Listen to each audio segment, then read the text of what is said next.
On July 13, 1944, William James Sidis's landlord found him unconscious in his small Boston boarding house. He had suffered a massive stroke and was dying. William may have been the smartest person who ever lived. His IQ was estimated somewhere between 250 and 300. To put that in perspective, Albert Einstein was believed to have had an IQ of around 200. William's parents were brilliant Ukrainian Jewish immigrants. Boris Sidis was a renowned psychologist, and Sarah Sidis attended medical school at a time when very few women did. William, or Billy as he was known, learned the alphabet at just 6 months old. By 18 months, he could read the New York Times. He enrolled at Harvard University at the age of 11. When he graduated, William told reporters he intended to live the perfect life, but that would not happen. William James Sidis was born on April Fool's Day, 1898, in New York City. Violent anti-Semitic attacks in Ukraine, then part of the Russian Empire, forced his parents to leave for America, where they eventually met when Boris tutored Sarah in English.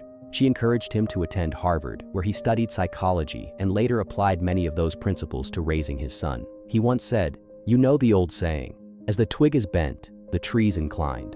Parents cannot too soon begin shaping the minds of their children in the right direction.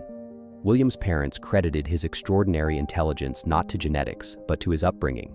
As a baby, they treated him like an adult. When he was only a few months old, William's parents placed food and a spoon in front of him. They allowed him to observe, and he learned to feed himself. His mother later recalled, "He squealed with delight. No one had taught him. He had reasoned it out." This natural method of reasoning was also how his parents taught him to spell. Instead of learning through memorization, William learned to spell by focusing on the underlying patterns and structure of words. For example, if he learned the word bat using letter blocks, he understood that changing the A to an E would form a new word with a different meaning. In the same way that he learned spelling, William learned 8 languages by the age of 8 by understanding the fundamental structure of language. Besides English, he knew Latin, Greek, German, Russian, Hebrew, Turkish, French, and Armenian. He even invented his own language as a child, called Vendergood, which drew inspiration from European languages. Instead of reading him fairy tales at bedtime, his parents read him Greek mythology, which also helped him learn about the planets. Jupiter is named after the Roman god Jupiter, adapted from Zeus in Greek mythology. Every moment was turned into an opportunity to learn. William had no time for or interest in playing with toys. He didn't play sports or games at recess. His father believed such childish activities were meaningless. For some reason, he had a strong fear of dogs. His only real enjoyment was riding streetcars when his parents took him to museums, libraries, parks, and zoos. By the time he was in his 20s, he had collected over 1,600 streetcar transfer tickets. William finished elementary school in less than 1 year and high school in just 6 weeks. His mother remarked, "The newspapers never missed a chance to try and prove that he was insane or psychotic or simply a freak. In truth, Billy was completely normal in every respect." The media attention followed him to Harvard, where they portrayed him as a know-it-all, like in a New Yorker cartoon, where he is shown lecturing a group of men. After entering Harvard at age 11, he gave a lecture to the math club about the fourth dimension, an extension beyond the 3D space we experience. He discussed shapes with many sides in the fourth dimension, demonstrating his extraordinary ability to grasp complex mathematical concepts far beyond his years. A professor from MIT who attended the lecture predicted, "I believe young Sidis will become a great astronomical mathematician."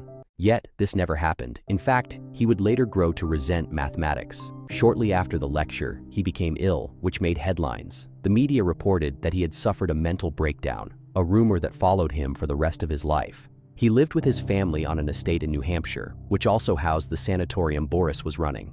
William only returned to Harvard several months later and never truly fit in.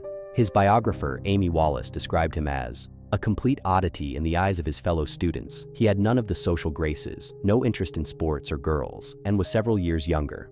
When he graduated from Harvard, he told reporters, "I want to live the perfect life. The only way to live the perfect life is to live it in seclusion. I have always hated crowds." His idea of the perfect life was described in a paper he wrote about a utopian society called Hesperia. Hesperia's constitution begins with, "We, the people," reminiscent of the US Constitution, but that was where the similarities ended. In Hesperia, those who wanted citizenship had to pass an intelligence test. Marriage was forbidden, while polygamy was allowed. Children were not raised by their biological parents, but instead assigned to guardians. Male children to male guardians, and female children to female guardians. He rejected the influence of his parents, especially that of his controlling mother. After leaving Harvard, he took a position teaching mathematics at Rice University in Houston. He was just 17 years old. Just like at Harvard, William didn't fit in at Rice. Students mocked him for never having kissed a girl. Some girls pretended to have crushes on him as a joke. He stayed at Rice for only 8 months before leaving. He then enrolled at Harvard Law School in the fall of 1916, but for unknown reasons, he quit in his final semester and never earned his law degree. His mother was furious and later told people that her son left because Harvard Law had to shut down due to World War I, which was not true.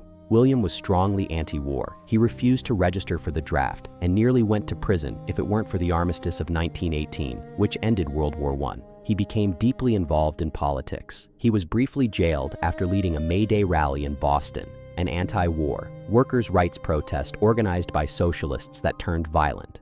While in jail, he met and fell deeply in love with Martha Foley, a 20-year-old Irish woman from Boston.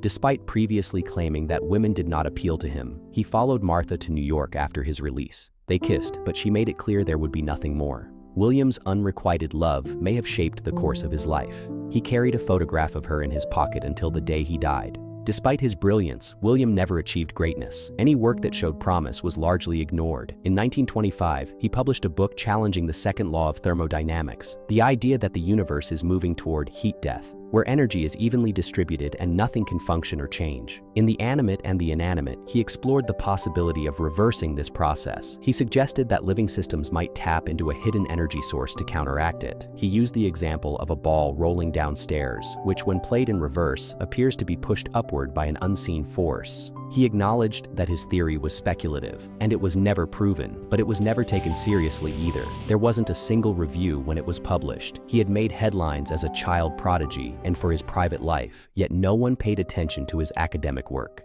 He eventually stopped writing about physics, mathematics, and cosmology altogether. While living in New York, he worked low-level jobs, including as an office operator using an early mechanical calculator known as a comptometer. Newspapers eagerly reported on the former prodigy earning just $23 a week. He hid his identity from co-workers, and when they found out who he was, he would move on to another job. He refused higher-paying work that required him to use his intellect. At one point, he was offered a job with a railway company to solve technical problems. One official later found him in tears. William said he couldn't bear the thought of doing mathematics. Another time, a cousin offered him $3,000 to solve a dental alignment problem, something that would have taken him just a few hours. He refused. His biographer later concluded that he could not take on complex intellectual work without risking emotional and physical distress. His entire life had been shaped by pressure to perform at a high level, at the expense of basic life skills. He once admitted he had never been taught how to tie his shoelaces. He neglected grooming, rarely shaved, wore worn-out clothes, and reportedly didn't bathe often. When his father died in 1923, William did not attend the funeral, reportedly because he refused to see his mother. They never reconciled. His younger sister Helena was not raised with the same intensity. She received no formal early education, but under William's guidance, she learned to read and write, and later passed university entrance exams. In his 30s, William returned to Boston, again working low-level jobs. The media resurfaced, publishing stories about the fallen prodigy living in obscurity. One newspaper described him as a once promising genius, now living alone in a small, dark room, unknown and forgotten. His health deteriorated. He became overweight and developed high blood pressure, the same condition that had affected his father. On July 17, 1944, William James Sidis died from a cerebral hemorrhage, which led to pneumonia. He was 46 years old. He was buried beside his father in New Hampshire. Was William Sidis pushed too far? Some believed he was a victim of extreme expectations. Others argued he was a victim of public scrutiny. The New York Times once described him as a wonderfully successful result of a scientific forcing experiment. But as his life showed, early genius does not guarantee a fulfilling life. And if his upbringing had been different, perhaps everything would have turned out differently.